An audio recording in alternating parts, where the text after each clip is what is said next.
What are the differences between the carnivore diet, the keto diet, the Banting diet, the Ketovore diet, and the Lion diet? Let me start with the similarities. All 5 diets are low carbohydrate diets. All 5 diets can reverse type 2 diabetes. All 5 diets can help you to achieve your health goals, whatever they are, be it to lose weight, be it to reverse your hypertension, be it to reverse insulin resistance. But some people do better on the carnivore diet. Some people struggle with the carnivore diet and they find it easier to do the keto diet. So, can you go back from the carnivore diet to the keto diet? Absolutely. Can you later on decide to stop the carnivore diet and do the Ketovore diet, which is 10 grams of carbohydrates per day? Yes, you can, if your health allows that, if you do well when you do that. But some people need to stay on the carnivore diet. Some people even have to be stricter and go on the Lion diet, which is only red meat and water. So, let me summarize the differences. Keto and Banting is 20 grams of carbohydrates per day allowed. The difference between keto and Banting is Banting work from lists of fruit and vegetables that are color-coded according to their carbohydrate intake, and you can then freely choose from these lists, but it's still, in principle, 20 grams of carbohydrates per day allowed. It's very technical, and the same with keto. You have to work out your macros. You have to work out and weigh how much carbohydrates you are taking in per day. Otherwise, you go out of ketosis. Another trouble with the keto diet is that there are many products available on the shelf that is called keto, even Banting. But just because it says keto on the box does not mean that it's keto. Because if you eat 2 of those products instead of 1, then you overconsumed and then you go out of ketosis. And although it said keto on the box, you are no longer in ketosis. So that is the trouble. And also, you can have very tasty treats on the keto diet. You can make puddings and muffins and all kinds of products that are very palatable. And that is the pitfall that many people don't achieve their goals. The other thing is, with the keto diet and with Banting and Ketovore even, you are still consuming plant products. Some people struggle with gut permeability, and plant toxins like lectins go through the gut lining and cause inflammation in the body. Oxalates in plant foods can cause health problems for some people. Others don't struggle with that. So if you struggle with inflammation in your body, you should really consider the carnivore diet. If you struggle with your gut, if you struggle with constipation, IBS, SIBO, all kinds of gut-related problems, even Crohn's disease, the carnivore diet is the one to look at. I would even say the Lion diet is the one to look at, because with the carnivore diet, you can still eat cheese.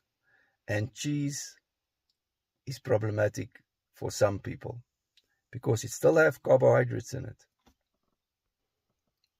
And cheese can cause inflammation for some people.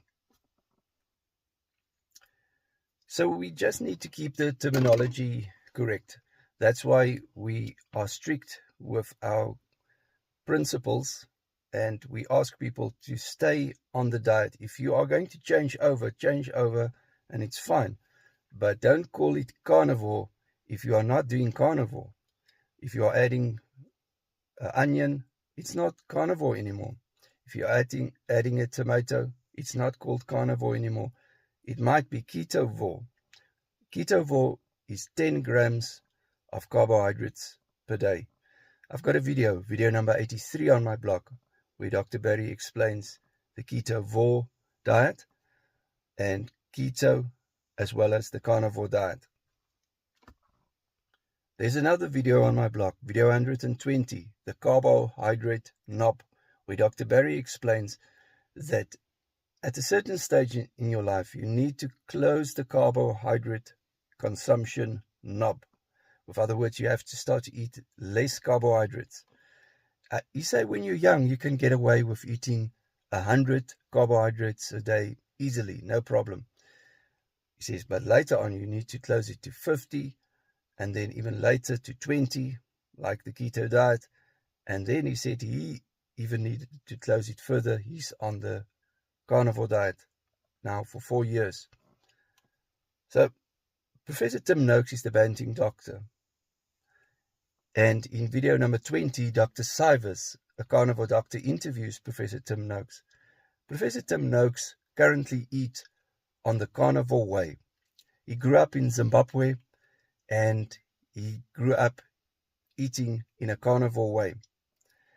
And in video number 23, Dr. Sean Baker interviews him, as well as in video number 40 on my blog, somebody interviews Professor Tim Noakes. And in that video, he say, you don't need to eat any fruit or any vegetables at all.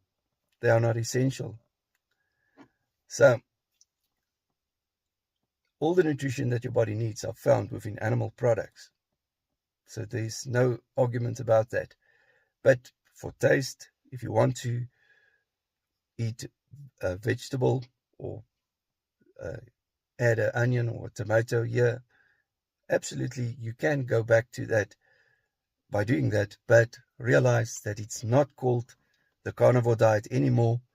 It would be the ketovore diet if it's less than 10 grams. To put it in perspective, a typical fruit is 10 grams of carbohydrates. So if you add something like an onion, you're very close to that. People that struggle with carb addiction should absolutely stay on the carnivore diet and not go to the keto diet, because on keto you still eat carbohydrates, although you eat less. So if you have a problem with carb addiction, if you have a sweet tooth, you should stay away from the ketogenic diet and stick to the carnivore diet. In fact, I would say go to the Lion diet. Since I am on the Lion diet, it goes much better with me. Since I have cut out milk as well, I do much better. Milk has 47 grams of carbohydrates in a liter of milk. So even on the carnivore diet, I would say not to consume milk at all. And be mindful of over-consuming cheese. The other reason why,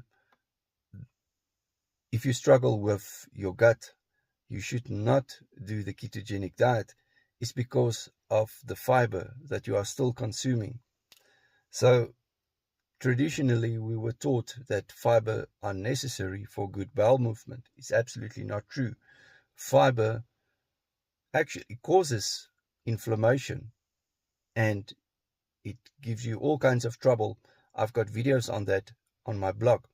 The only place for fiber is when you are eating a lot of carbohydrates, or if you are consuming a lot of alcohol. The fiber can buffer you, can buffer the intestine wall from the carbohydrates and from the alcohol. That is the only benefit fiber has. But some people that struggle, for instance, with IBS and Crohn's disease and gut permeability, they need to stay away from fiber completely. There were many people that got good results from the ketogenic diet. they lost, for instance, a lot of weight, but they still had inflammation. When they did the carnivore diet, all those problems went away. So they got the benefits from doing the keto diet, but they got more benefits from doing the carnivore diet. At the end of the day, you must listen to your own body and see how your own body responds and where do you do the best. I feel the best when I do the Lion diet. It might be different for you, but you have to look at a long-term perspective. Don't look at a short-term perspective. You have to be persistent and you have to be strict with your carnivore diet or with your ketogenic diet.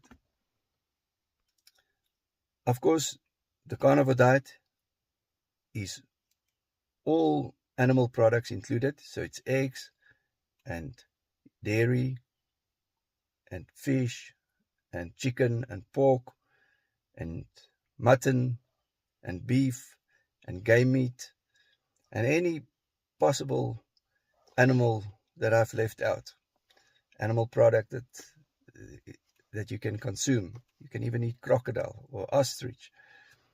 So any kind of product that comes from an animal product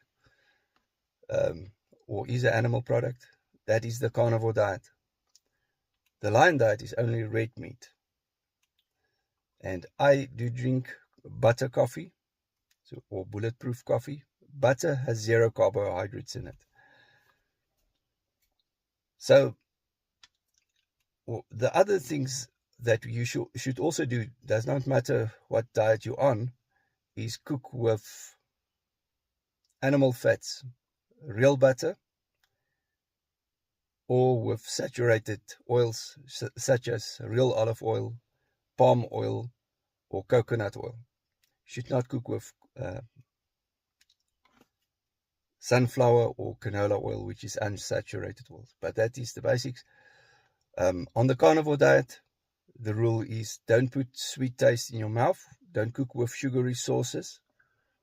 Only use salt and pepper and garlic, but not the powdered type because there are gluten in it. On the Lion diet, it's stricter. It's only salt. And I don't even eat salt at the moment. I'm currently on a 3-week 0 salt experiment. I've done it for 3 months before, where I ate no salt at all. Check out video Q65 on my frequently asked question playlist, as well as Q66 about salt.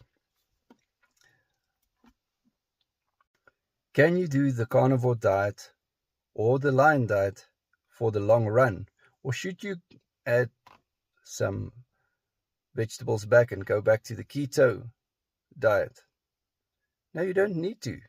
There's no need for you to go back to the keto diet. You can do the Lion diet or the carnivore diet permanently if that is your wish.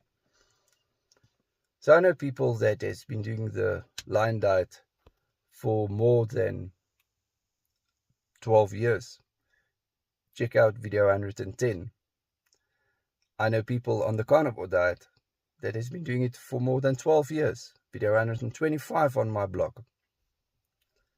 So the carnivore diet, the Lion diet, the Banting diet, the Ketovore diet, and the keto diet form part of the proper human diet. The proper human diet is what we ancestrally ate. This is proper human nutrition. Animal-specific products, diet, nutrition.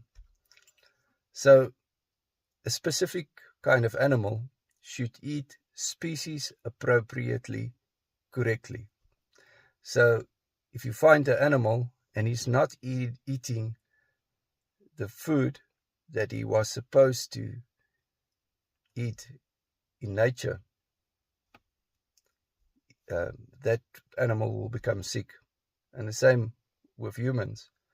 What did we ancestrally eat? In times of starvation, yes, we absolutely had to eat grains and try to survive by eating potatoes and things like that. I will do it too if I have to survive.